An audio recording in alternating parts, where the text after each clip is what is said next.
Assalamualaikum warahmatullahi wabarakatuh. Saya Rida Pranazahra dari kelas 11 IPS 1. Ingin mempresentasikan tentang kesultanan-kesultanan maritim masa Islam di Nusantara. A. Masuk dan berkembangnya Islam di Nusantara. 1. Penyebaran agama Islam di Nusantara. Informasi mengenai kondisi Islam di Nusantara di masa awal penyebarannya dapat diketahui berdasarkan catatan-catatan perjalanan musafir, seperti Marco Polo dan Ibnu Battuta. Bangsa Arab, Persia, dan Gujarat memainkan peran besar dalam proses penyebaran Islam di Nusantara. Samudra Pasai adalah kerajaan pertama di Nusantara yang bercorakkan Islam berdasarkan bukti adanya makam Sultan Malik As-Saleh yang berangkat tahun 696 Hijriah atau 1297 Masehi. 2. Teori-teori masuki agama Islam di Nusantara. A. Teori Gujarat. Menurut teori yang didukung oleh Snow Hurgronje, W.F. Suteitren, dan B.H.M. Vike ini, Islam masuk ke Nusantara sekitar abad 13 dibawa oleh para pedagang Islam dari Gujarat, India. B. Teori Mekah. Menurut teori yang didukung oleh Buya Hamka dan J.C. Vanler ini, pengaruh Islam telah masuk ke Nusantara sekitar abad 7 dibawa langsung oleh para pedagang Arab. C. Teori Persia. Menurut teori yang didukung oleh Husain Jajadiningrat ini, Islam di Indonesia dibawa masuk oleh orang-orang Persia pada abad ke-13. Beberapa kesultanan bercorak maritim. Aceh pada abad 1507, letaknya di Aceh, sultan terkenal Iskandar Muda.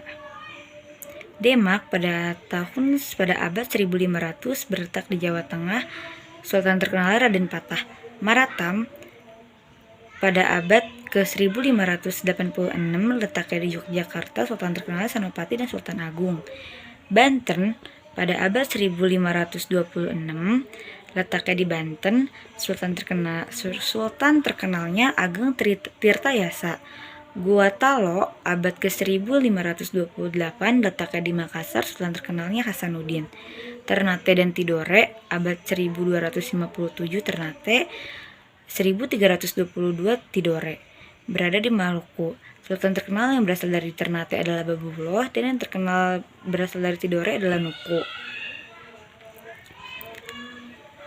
1. Kesultanan Aceh. Lokasi dan sumber sejarah terletak di Aceh Rayek, sekarang Aceh Besar. Kesultanan Aceh 1507 sampai 1903.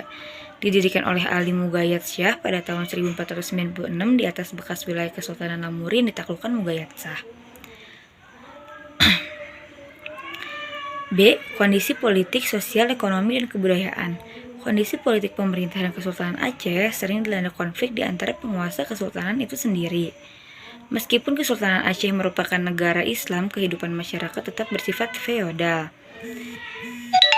Di bidang kesultanan dan agama, Aceh melahirkan beberapa ulama ternama yang hasil karyanya menjadi 2. Kesultanan Demak. Lokasi dan sumber sejarah. Terletak di Demak, Jawa Tengah. Kesultanan Demak 1500 sampai 1568 merupakan kesultanan Islam pertama di pantai utara Jawa. Sebelum menjadi Kesultanan Demak, merupakan kadipaten dari Kerajaan Majapahit dengan Raden Patah sebagai adipatinya sejak 1478. Raden Patah jugalah perintis sekaligus peletak dasar kesultanan ini sejak tahun 1478 itu. Kesultanan ini merupakan pelopor penyebaran agama Islam di Jawa dan Nusantara umumnya. B. Kondisi politik, sosial, ekonomi, dan kebudayaan Kesultanan Demak. Demak mencapai puncak kejayaan pada masa Sultan Trenggana 1521-1546. Trenggana berjasa atas penyebaran Islam di wilayah kekuasaannya di sebagian Jawa Timur dan Jawa Barat serta seluruh Jawa Tengah.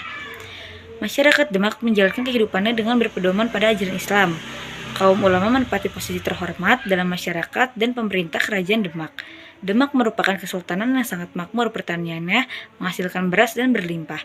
Raden Patah juga dikenal sebagai orang yang mencintai kesenian, terutama wayang.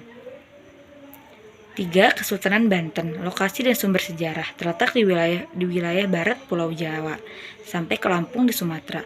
Kesultanan Banten menjadi urat nadi pelayaran dan perdagangan yang melalui Samudra Hindia. Sumber sejarah Wahanten Girang dalam naskah cerita Parahyangan. Mendanggil dalam dambo tulang bawang dan primbon bayah. Kondisi politik, sosial, keekonomi, dan kebudayaan Kesultanan Banten. Banten mencapai kejayaan di bawah pemerintah Sultan Ageng Tirtayasa. Banten semakin mengembangkan perdagangan dengan melakukan monopoli di atas lada di Lampung. Beberapa tradisi yang ada di Banten dipengaruhi oleh perkembangan Islam di masyarakat. Misalnya pada kesenian bela diri di Debus. 4. Kesultanan Maritim. A. Lokasi dan sumber sejarah. Kesultanan Maratam. A. Lokasi dan sumber sejarah. Kesultanan Mataram berada di antara Kali Opak dan Kali Progo yang mengalir ke Samudra Hindia pada 1586. Penembahan Senopati memindahkan pusat pemerintah dari Pajang ke Mataram. Kesultanan Mataram Islam tidak ada hubungannya dengan Kesultanan Mataram Hindu, kebetulan saja memakai nama yang sama. B. Kondisi politik, sosial, ekonomi, dan kebudayaan Kesultanan Maratam. Pada tahun 1625, hampir seluruh Jawa berada di bawah Kesultanan Mataram. Struktur masyarakat terbagi menjadi golongan raja, golongan elit, golongan non-elit, dan hamba sahaya. Kegiatan perekonomian yang diterapkan Sultan Agung bercorak agraris dan maritim. Pada masa pemerintahan Sultan Agung, ia dikenal pada seorang ahli politik, sastra, filsafat Jawa, serta agama. Ini adalah foto Sultan Agung membawa Mataram mencapai puncak kejayaannya. Yang keempat, Kesultanan Mataram. Lokasi dan sumber sejarah. Letak Kesultanan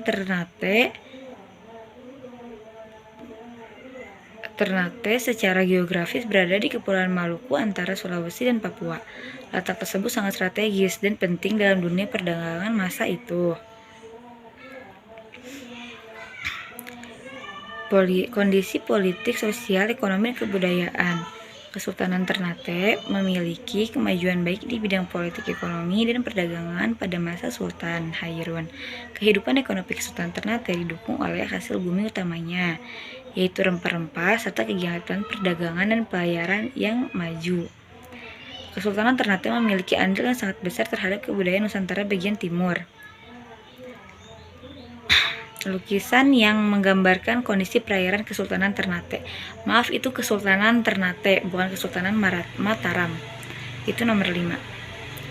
Sekarang Kesultanan Maritim Nusantara masa Islam yang nomor 6. Kesultanan Tidore. Lokasi dan sumber sejarahnya. Secara geografis, Kesultanan Tidore terletak di Kepulauan Maluku antara Sulawesi dan Papua. Menurut sejarawan Belanda F.S.A. Dechert, pada 1334 Tidore dipimpin oleh seseorang yang bernama Hasan Syah. Namun bukan pertama-tama, karena letaknya yang strategis yang membuat kedua kesultanan ini begitu penting dalam kancah aktivitas dan lalu lintas perdagangan. Rempah-rempah terbesar, terutama cengkeh dan pala, sehingga dijuluki Spatch Island, yaitu Kepulauan Rempah-Rempah.